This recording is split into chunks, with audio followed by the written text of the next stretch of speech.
बिहार में पांचवें फेज का चुनाव हुआ और खास तौर से छपरा की सीट पर हिंसा देखने को मिली। चुनाव के बाद हुई इस हिंसा में एक युवक की, जिसमें चंदन यादव उस युवक का नाम था, उसकी जान चली गई। जिसके साथ ही साथ दो युवक और जो गंभीर रूप से भर्ती हैं, वो अभी अस्पताल में भर्ती हैं, जो कि घायल बताए गए हैं। लेकिन आखिर ये पूरी हिंसा क्यों हुई, क्या उसका पूरा पैटर्न था, उसको लेकर हमारे साथ हमारे दो वरिष्ठ सहयोगी मौजूद हैं। मैं आपसे जानना चाहूंगा कि चुनाव के बाद इस तरीके की जो हिंसा हुई है अभी तक, जो देखा गया 4 फेज के चुनाव हुए, चाहे बिहार हो चाहे अन्य राज्यों में।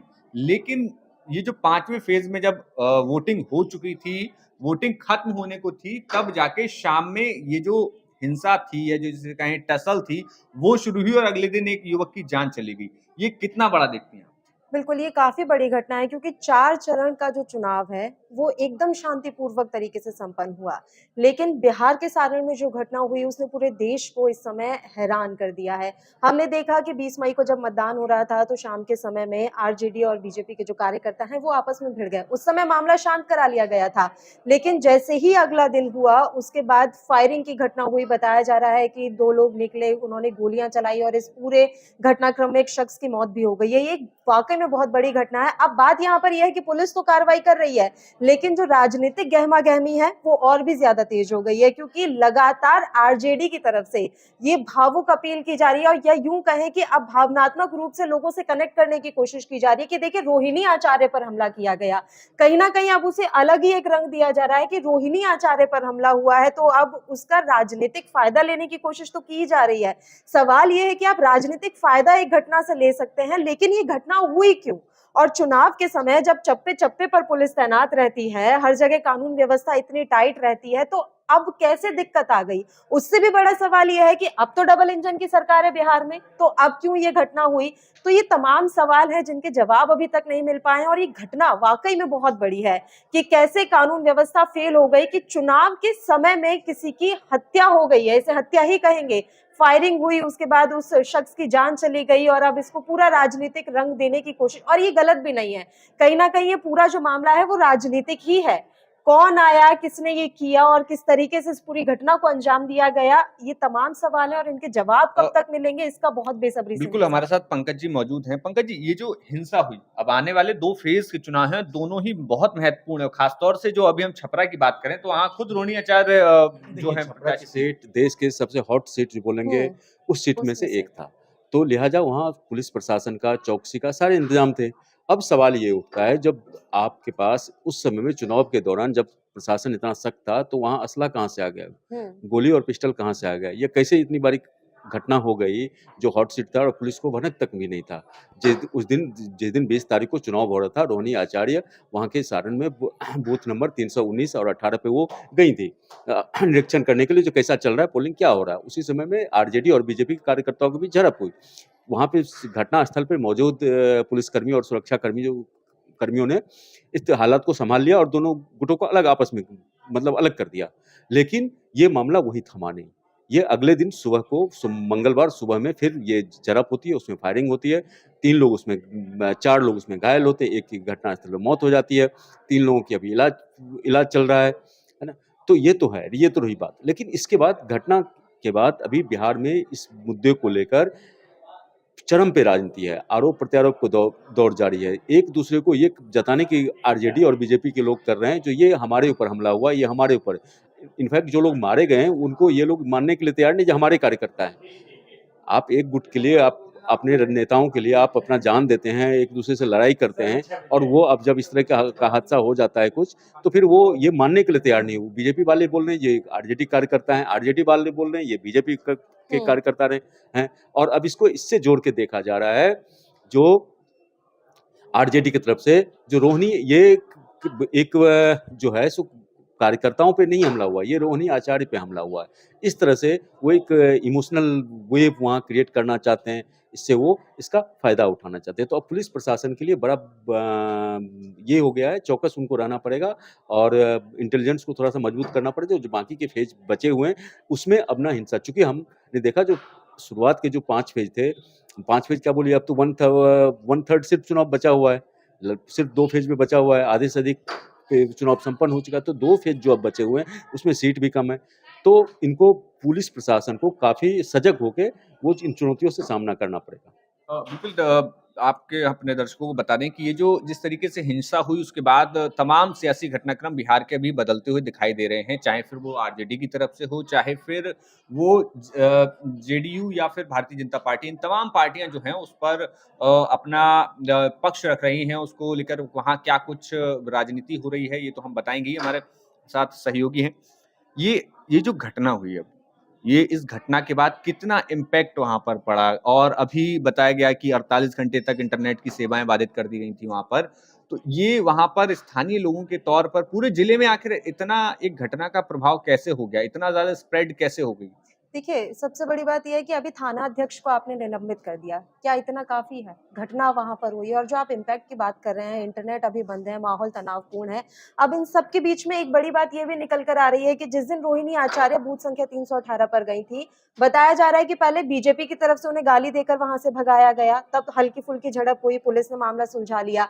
फिर अगले दिन अब ये बात निकल कर सामने आ रही है कि वहाँ पर एक भिखारी चौक करके जगह है, वहाँ पर चाय की दुकान पर बैठे हुए थे, आरजेडी के कार्यकर्ता भी थे, बीजेपी के कार्यकर्ता भी थे। तो जिस बीजेपी नेता ने गाली दी थी, आरजेडी समर्थक उसके घर पहुंचे और उनके दरवाजे पर जाकर गाली-गलौज शुरू की। उसके बाद जब बीजेपी नेता को गुस्सा आया तो फिर वो अपने घर से असलाहा लेकर निकल पड़े और उन्होंने खुले में इस तरीके की फायरिंग कर दी और उसके बाद भगदड़ मच गई। तो दोनों तरफ से इस तरह की बातें निकलकर सामने आ रही है, लेकिन मानने को कोई तैयार नहीं है कि बीजेपी की गलती है कि आरजेडी की गलती है, क्योंकि गलती दोनों की है, लेकिन अभी तस्वीर साफ नहीं हो पा रही है क्योंकि ये जानकारी मिल रही है। पुख्ता वहां पर क्या हुआ क्या नहीं हुआ इस बारे में पुलिस की तरफ से भी कोई जानकारी नहीं दी जा रही है। बड़ा सवाल यह है कि पुलिस क्यों नहीं जानकारी दे रही है? क्या वाकई में बीजेपी की गलती है? क्या अब क्योंकि चुनाव का माहौल है, अगर किसी भी एक पार्टी की गलती निकल कर आएगी तो साफ तौर पर चुनाव पे असर पड़ेगा। अभी और भी चुनाव बाकी हैं, जैसा आप भी बता रहे हैं कि अभी वहां पर चुनाव बाकी हैं बिहार में, तो मतदान पर उसका असर पड़ेगा। तो कुल मिलाकर अभी खुलकर कोई भी बात करने को तैयार नहीं है, खुद राजनीतिक पार्टियां भी खुलकर बात करने को तैयार नहीं है। आरजेडी भी अब इसको मौका बनाकर अपने पक्ष में मत लेने की कोशिश कर रही है, इसलिए रोहिणी आचार्य बाहर आ रही हैं, मीडिया से बात कर रही हैं। उनकी तरफ से जब वो बात करती हैं तो वो उनका एक्सप्रेशन देखने लायक होता है कि वो थोड़ा डर दिखा रही हैं। तेजस्वी यादव आए, वो तो भावुक तक हो गए। तो कुल मीसा मिलाकर भारती भी आ चुकी हैं। मीसा भारती भी आ चुकी हैं। तो पूरा कुल लालू कुनबा लालू यादव भी इस पूरे मसले पर भड़के हुए हैं। तो अब कुल मिलाकर राजनीतिक रंग देकर बस अब मत कैसे अपने पक्ष में हो जाए इसकी कोशिश की जा रही है सर। तो बिल्कुल आपने जैसा कहा कि तमाम लोग आ चुके हैं और इस खास जो डिबेट थी हमारी इस पे जो अगर हम देखें तो आरजेडी की तरफ से तेजस्वी यादव ने कहा है कि राजनीति में हिंसा की कोई जगह नहीं है। बिल्कुल। सर आपसे मैं जानना चाहूंगा, आपका लंबा एक्सपीरियंस रहा है, अगर ये घटना उस दिन वोटिंग के दिन शाम से शुरू हुई, लेकिन अगर ये वोटिंग से पहले होती तो चुनाव पे उस दिन कितना बड़ा प्रभाव पड़ सकता था?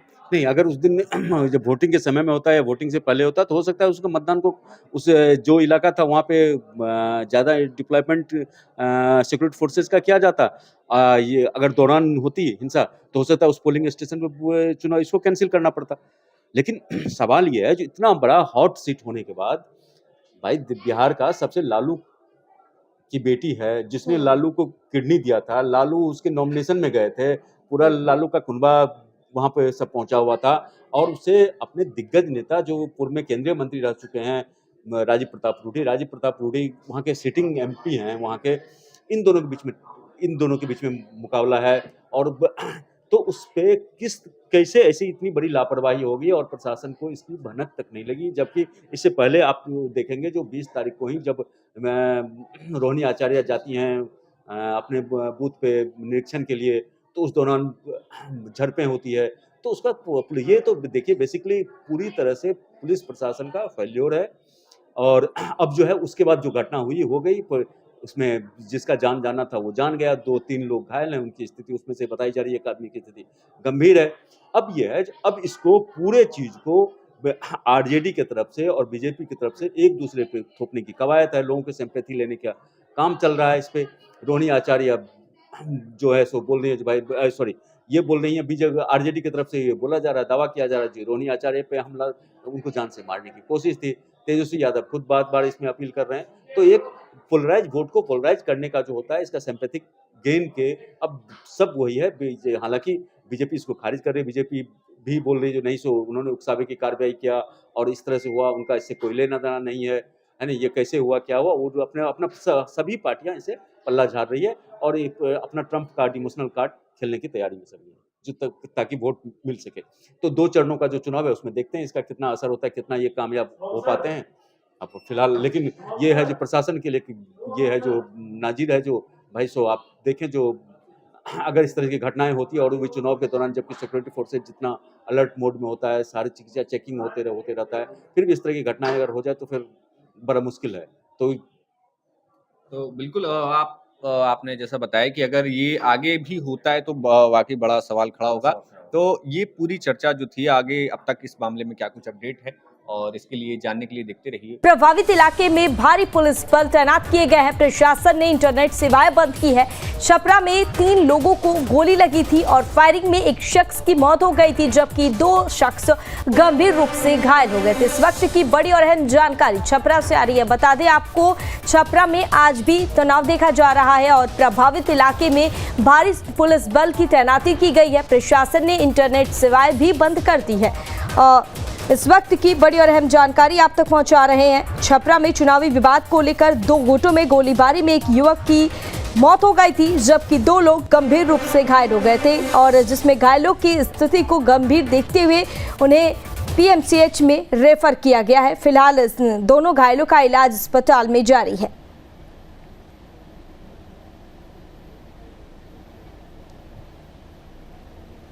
और छपरा में बवाल थमने का नाम नहीं ले रहा है और इसके बाद प्रभावित इलाके में इंटरनेट सेवाएं भी बंद कर दी गई है। दरअसल फायरिंग में एक शख्स की मौत हो गई थी, जबकि 2 गंभीर रूप से घायल हो गए थे। बताया जा रहा है सोमवार को मतदान के दौरान 2 गुटों में झड़प हो गई थी और आरजेडी प्रत्याशी रोहिणी आचार्य के मतदान केंद्र पर पहुंचने के बाद बीजेपी और आरजेडी के कार्यकर्ताओं ने आक्रोशित होकर आपस में दोनों भिड़ गए और फिर इस बीच फायरिंग भी चली है और इस विवाद में एक शख्स को गोली लग गई, जबकि 2 युवक गंभीर रूप से घायल हो गए और दोनों घायलों को अस्पताल में भर्ती कराया गया है।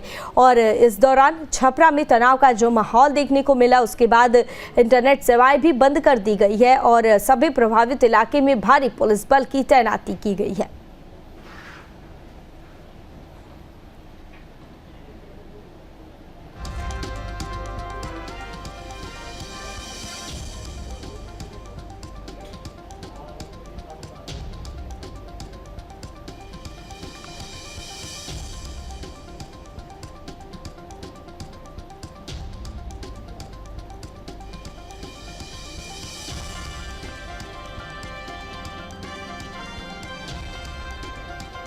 छपरा में 3 लोगों को गोली लगी है, जिसमें एक शख्स की मौत हो गई और जिसके बाद पुलिस घटनास्थल पर पहुंचकर मामले को शांत करवाया।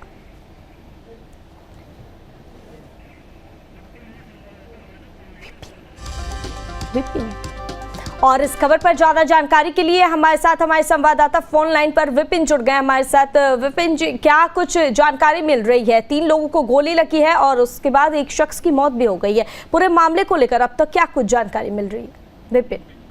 जी बता दें कि यह जो पूरा जो मामला है यह चुनावी रंजिश है और इसको लेकर के कल सारण में जब 5वें चरण का मतदान हो रहा था, तो मतदान के अंतिम समय में जब बूथ संख्या 318 और 319 पर जो बड़ा तेलपा का बूथ है, उसमें जो राजद की प्रत्याशी रोहिणी आचार्य पहुंची थी और उसको देखते ही जो भाजपा कार्यकर्ता थे वो उग्र हो गए थे और वहां पहुंचे और उनको बूथ से वापस जाने के लिए कह रहे थे और ये भी आरोप लगा रहे थे कि बूथ छापने के लिए पहुंचे और इस दौरान कई तरह के जो आपत्तिजनक बातें हैं वो वहां पे भाजपा के कार्यकर्ता द्वारा की गई थी, जिसके बाद वहां पे कुछ हल्की झड़प भी हुई थी और प्रशासन वहां पे पहुंचकर उस मामले को शांत करा दिया था और देर शाम तक डीएम एसपी खुद लगे हुए थे और उस मामले को शांत करा दिए। लेकिन जब इस घटना की वीडियो वायरल हुई उसके बाद जो क्षेत्र में तनाव की स्थिति उत्पन्न हो गई और फिर वह जो तनाव था वह सुबह मंगलवार आज की सुबह में वह तनाव यहाँ पे देखने को मिला और उसी तनाव और तनाव के बाद अभी देखा जा रहा है कि इलाके में जो तनाव को देखते हुए इंटरनेट सेवाएं भी बंद कर दी गई है। तो अब तक तनावपूर्ण स्थिति है बनी हुई है और वहां पर सुरक्षा बल की भी तैनाती की गई है। विपिन जी बिल्कुल, जो घटना है वह कल हल्की झड़प तक ही सीमित रही और मंगलवार की सुबह आज जब वो वीडियो देखने के बाद जो कार्यकर्ता थे वो आक्रोशित हुए और उसके बाद यह गोलीबारी की घटना को अंजाम दिया गया और तकरीबन 3 गोलियां चली, जिसमें एक युवक की मौके पे ही मौत हो गई, जबकि 2 युवक गंभीर रूप से हैं, जिनको एक को पटना भेजा गया और एक का इलाज यहाँ पे चल रहा है। और काफी संख्या में जो पुलिस वाले वो मौके पर पहुंची और पूरा क्षेत्र जो है वो जो है पुलिस कैंप कर रही है और फिलहाल लोगों की सुरक्षा और यह जो घटना है वो ज्यादा ना अफवाहों का दौर फैल पाए, इसके लिए इंटरनेट सेवाएं भी 2 दिनों के लिए बंद कर दी गई है। और इस मामले में जिन 2 युवकों को अस्पताल में भर्ती करवाया गया है उनको लेकर क्या कुछ जानकारी मिल रही है, उनकी हालत को लेकर क्या कुछ स्थिति उनकी बनी है? उनकी स्थिति जो है वो काफी गंभीर है, जिन्हें पटना रेफर किया गया है, जबकि दूसरा युवक अभी उनका फिलहाल स्थिति ठीक है, उनको छपरा में ही इलाज किया जा रहा है। हालांकि पुलिस इस मामले में त्वरित कार्रवाई करते हुए भाजपा के जो 3 कार्यकर्ता हैं उनको गिरफ्तार कर लिया है और अन्य जो लोग हैं इसमें उनकी गिरफ्तारी के लिए लगातार छापेमारी कर रही है और क्षेत्र में तनावपूर्ण माहौल को शांत करने के लिए प्रशासन जो है वो जगह चप्पे चप्पे पे पुलिस फोर्स लगाकर लगातार कार्रवाई कर रही है। विपिन, वैसे में प्रभावित इलाके में लगातार पुलिस भी गश्त कर रही है और लगातार सभी स्थिति पर भी पुलिस की नजर पैनी बनी हुई है और तमाम जानकारी साझा करने के लिए बहुत बहुत शुक्रिया आपका। और आपको स्क्रीन पर 3 तस्वीर दिखा रहे हैं और इस तरह से आप देखकर समझ सकते हैं कि ये जो आपसी भिड़ंत है वो किस कदर भड़क गई ये हिंसा और इस हिंसा में गोलीबारी भी हुई है और 3 युवक को गोली भी लगी है।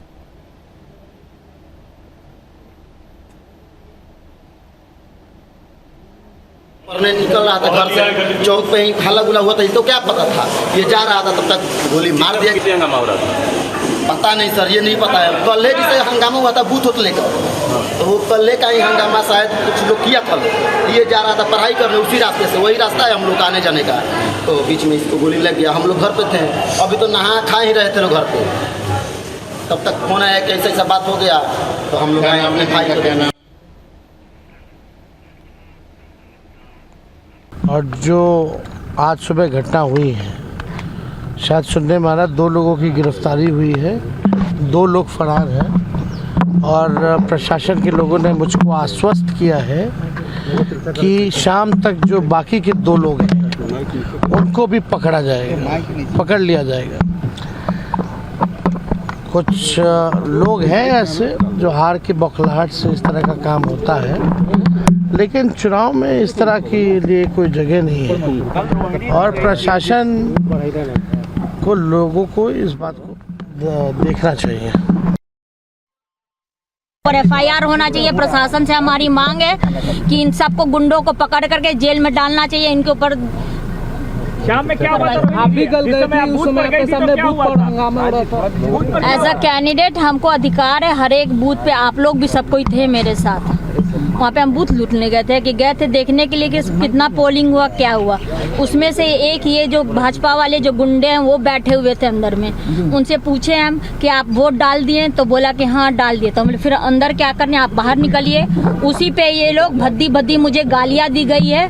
उसके बाद से ये लोग पत्थर, बांस और डंडा लेकर के मेरे ऊपर जानलेवा हमला हुआ है और उसके बाद से मेरे कार्यकर्ता को आज सुबह मार दिया गया। आपको भी चोट लगी थी क्या? चोट नहीं लगी, लेकिन भद्दी कोई बेटी को भद्दी गाली देगा? कौन दिया उनको अधिकारी? भाजपा वाले गुंडे को हताशा में है क्या? कौन हताशा में रहेगा? भाजपा वाले हताशा में है। ये देखिए क्या कर रहे हैं ये लोग, गुंडागर्दी पे आ गए हैं, बदनाम कर रहे हैं गोदी मीडिया में। कल से गिरफ्तार हुए वो कौन लोग हैं? भाजपा के सारे तो निकल गया ना, डिटेल जाके पता करवाइए।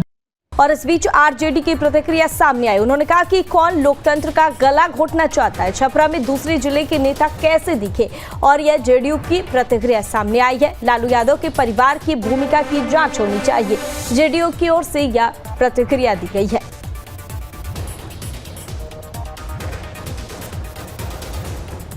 और छपरा में बवाल के बाद लगातार सियासी वार पलटवार भी जारी है और इसी बीच आरजेडी की ओर से कहा गया है कि कौन लोकतंत्र का गला घोटना चाहता है, तो वहीं जेडीयू की ओर से प्रतिक्रिया सामने आई है कि छपरा में दूसरे जिले के लोग कैसे दिखे। लालू यादव के परिवार की भूमिका की जांच होनी चाहिए। जेडीयू की ओर से यह प्रतिक्रिया सामने आई है। बता दें आपको, छपरा में कल वोटिंग के दौरान विवाद हुआ था और इसके बाद यह झड़प इतनी बढ़ गई कि इस दौरान गोलीबारी की भी घटना को अंजाम दिया गया है। घटी है उसमें 1 लोगों की मौत हुई है, 2 लोग घायल हैं। लोकतंत्र में हिंसा का कोई स्थान नहीं है। ये शासन प्रशासन की जिम्मेवारी है कि स्थिति को नियंत्रण में करें और चिन्हित करें कौन लोग लोकतंत्र का गला घोटना चाहते हैं। सत्ता के दम पर अगर कोई ये चाहेगा कि लोकतंत्र को हम उसका गला घोटे, बूथ कैप्चरिंग करें, तो ये संभव नहीं है। तो जो वीडियो फुटेज आया है उसमें माननीय रोहिणी आचार्य के साथ भोला यादव कैसे दिख रहे हैं। भोला यादव जी तो दरभंगा के रहने वाले हैं, तो आखिर वहां कैसे नजर आ रहे हैं।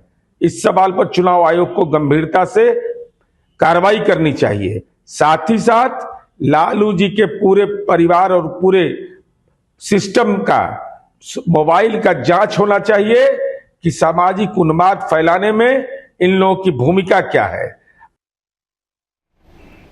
और इस खबर पर ज्यादा जानकारी के लिए हमारे संवाददाता उत्कर्ष हमारे साथ जुड़ गए हैं। उत्कर्ष, बात की जाए छपरा की, तो कल छपरा में वोटिंग के दौरान बवाल हुआ है और इसके बाद गोलीबारी की भी घटना को अंजाम दिया गया है। अब तक क्या कुछ अपडेट मिल रही है उत्कर्ष?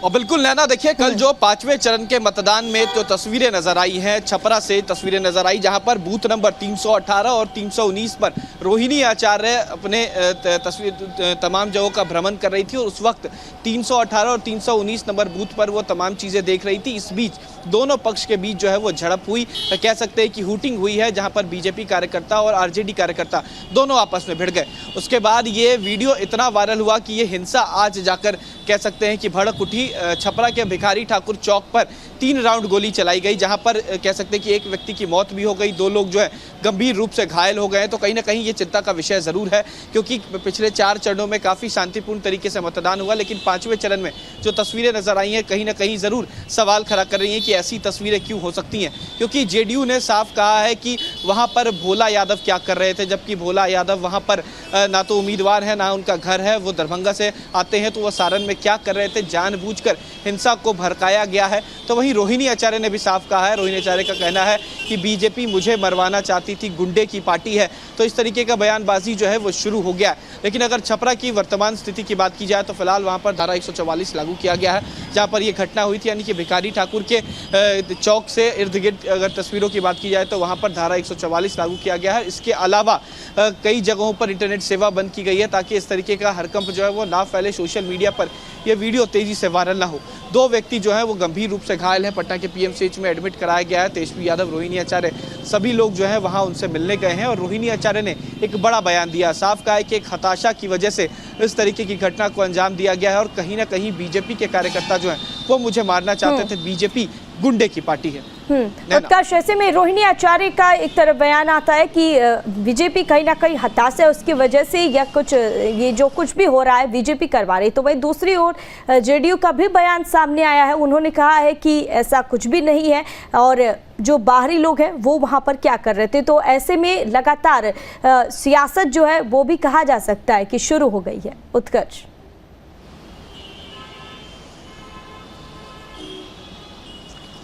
और बिल्कुल देखिए सियासत काफ़ी तेज़ हो गई है, क्योंकि अगर सारण की बात की जाए तो ये एक वक्त रहा है जब लालू परिवार का घर रहा है। यहीं से संसदीय जीवन की शुरुआत लालू यादव ने की थी, कई बार सांसद भी बनकर आए, लेकिन कुछ साल बाद ये घर टूट गया। बीजेपी यहाँ से फतह हासिल की, राजीव प्रताप रूडी यहाँ से सांसद बने, मंत्री बने, इस बार भी उम्मीदवार है और लालू परिवार लगातार कोशिश कर रहा है, जद्दोजहद कर रहा है उस सीट को अपनी तरफ करने के लिए। और इस बार लालू यादव की बेटी ही चुनाव में उतर गई, रोहिणी आचार्य। इससे पहले राबड़ी देवी, चंद्रिका राय, ये तमाम बड़े चेहरे जो हैं वो आरजेडी कोटे से चुनाव लड़ चुके हैं। तो कहीं ना कहीं वर्चस्व की लड़ाई है। एक तरफ बीजेपी कह रही है कि ये जानबूझकर किया जा रहा है, गुंडा राज जो है वो स्थापित करने की कोशिश है। तो आरजेडी का और जेडीयू का कहना है, आरजेडी साफ कह रही है कि बीजेपी जानबूझकर ये तस्वीरें दिखाने की कोशिश कर रही है और मुझे मारने की कोशिश है। वहीं जेडीयू का कहना है कि जो तस्वीरें नजर आई हैं, कल भोला यादव क्या कर रहे थे, प्रत्याशी के तौर पर रोहिणी आचार्य जरूर जा सकती हैं, लेकिन रोहिणी आचार्य के अलावा कोई प्रतिनिधि वहां बूथ पर नहीं जा सकता था। ये बूथ संख्या 318 और 319 था, जहां पर ये हड़कंप हुई, ये झड़प हुई। झड़प का तस्वीर जो है इस कदर वायरल हुआ। लेकिन उत्कर्ष, ऐसे में रोहिणी आचार्य का जो बयान आया है, उन्होंने साफ कहा है कि उनके साथ गाली गलौज भी की गई है, अभद्रता भी की गई है, और ऐसा रोहिणी आचार्य का कहना है। और इसको लेकर क्या कुछ जेडीयू या फिर बीजेपी की ओर से कोई प्रतिक्रिया सामने आई है? उत्कर्ष,